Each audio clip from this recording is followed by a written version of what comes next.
حضور علیہ الصلوۃ والسلام اب حضرت آمنہ کے پاس ہے۔ حضرت آمنہ لے کر کے اب مدینہ، اس وقت اس کا نام تھا یثرب، وہاں لے کر کے چلی گئی اپنی رشتہ داروں میں۔ اللہ تبارک و تعالیٰ کو چونکہ سایہ نہیں رکھنا تھا، اللہ کے نبی صلی اللہ علیہ وسلم کو سائے پسند آئے نہ، پروردگار کو بے سایہ کر دیا اس سایہ دار کو۔ حضور کے سر پر کسی کا دنیا والوں کا سایہ نہیں رہا۔ تو بعض لوگوں نے اس سے ایک مسئلہ یہ نکالا کہ حضور کا سایہ دنیا میں نہیں تھا، یعنی آپ کا سایہ زمین پر نہیں پڑتا تھا۔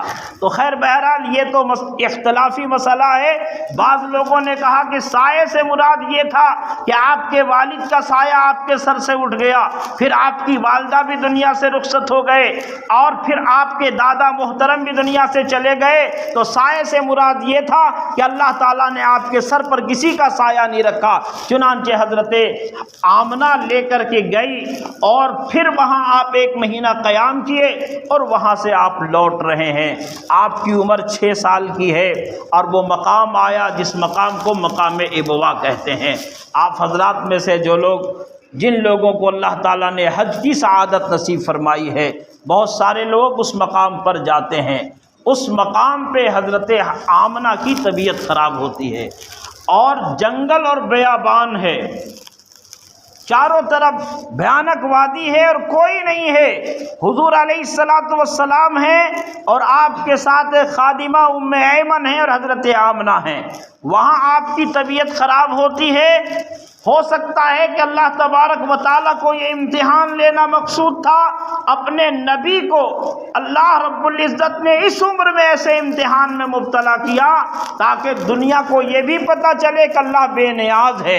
اللہ تبارک و تعالیٰ لوگوں کو مضبوط کرنا چاہتا ہے، اپنے نبی کو ایسے امتحان میں مبتلا کیا کہ مقام ابوا پر حضرت آمنہ کی طبیعت بگڑتی ہے، اور معصوم 6 سال کا محمد ابن عبداللہ محمد الرسول اللہ صلی اللہ علیہ وسلم ہیں، اور حضرت آمنہ کروٹ بدل رہی ہے۔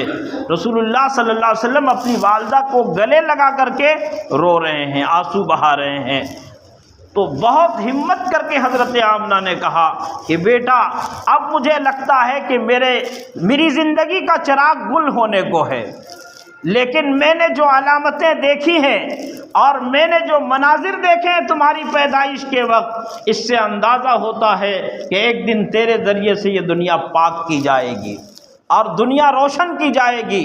بس یہی الفاظ اور یہی جملے حضرت آمنہ کے منہ سے نکلے تھے کہ ان کی روح قفس انصری سے پرواز کر گئی، اور رسول اللہ صلی اللہ علیہ وسلم آج دوہرے یتیم ہو گئے۔ والد کا سایہ پیدائش سے پہلے اٹھ چکا تھا، آج 6 سال کی عمر میں ممکن تھا کہ یہ والدہ تھی۔ حضور نے اتنے آنسو بہائے ہیں اس مقام ابوا پر کہ وہاں کی وادیاں گواہ ہیں کہ اللہ کے نبی نے تڑپ تڑپ کر کے وہاں آنسو بہائے اور کہا، اماں تو مجھے چھوڑ کر چلی گئی، اب تیرے سوا میرا کون سہارا ہے؟ لیکن اللہ تعالیٰ کو یہ بتانا تھا، اے دنیا کے لوگوں، یہ جو کمال اور جو کمالات میں محمد الرسول اللہ کو عطا کروں گا، اس کمال پہ دنیا والوں کا سایہ نہیں پڑنے دوں گا، یہ بے سایہ ہوگا۔ لیکن اللہ تبارک و تعالیٰ براہ راست اپنے حبیب کی پرورش کرے گا، ایسی پرورش کرے گا کہ دنیا اس کے ایک ایک بول پر ریسرچ کرتے ہوئے 14 صدیاں گزار دے گی، لیکن اس کی حقیقت تک پہنچنے کے لیے دنیا کو بڑا وقت لگے گا۔ وہ حضور علیہ الصلوۃ والسلام کی والدہ وہاں انتقال کر گئی، پھر حضرت ام ایمن وہاں سے لے کر کے آئی۔ دادا کی پرورش میں آئے تو 2 سال کے بعد دادا بھی دنیا سے رخصت ہو گئے۔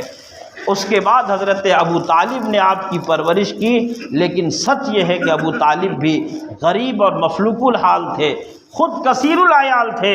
وہ فرماتے ہیں ابو طالب کہ میرا بھتیجا جب میرے دسترخوان پہ ہوتا تھا تو ہم لوگ سیر ہو کر کے کھاتے تھے، ہمارا پیٹ بھر جاتا تھا، لیکن جب میرا بھتیجا نہیں ہوتا تھا تو ہم بھوکے رہ جاتے تھے، ہمارا پیٹ نہیں بھرتا تھا۔ اندازہ کیجئے کہ وہ نبی، ہمارے نبی، ہم سب کے آقا حضرت محمد الرسول اللہ صلی اللہ علیہ وسلم بڑی آزمائشوں کے ساتھ، امتحانات کے ساتھ گزر کر کے دنیا میں دین کو عام کیا کیا ہے، ہمیں اللہ تعالیٰ نے وہ دین عطا کیا ہے، ہم کو چاہیے کہ حضور کی زندگی کو پڑھیں۔ ہم سب کے لیے بڑی سعادت مندی کی بات ہے کہ ہمارے حضرت ڈاکٹر اقبال صاحب نے، اللہ تبارک و تعالیٰ انہیں صحت و عافیت نصیب فرمائے، ان کا سایہ ہمارے سروں پر دیر تک قائم فرمائے۔ انہوں نے پورے جھارکھنڈ کے لیے، میرا خیال ہے کہ جھارکھنڈ میں کوئی مصنف نہیں گزرا جس نے سیرت پر کوئی کتاب لکھی ہو۔ سیرت پر کتاب لکھنے کا مطلب یہ ہے کہ آپ نے رسول اللہ صلی اللہ علیہ وسلم کو سفارش کا سامان آپ نے تیار کر لیا، حضور اس کی سفارش کریں گے۔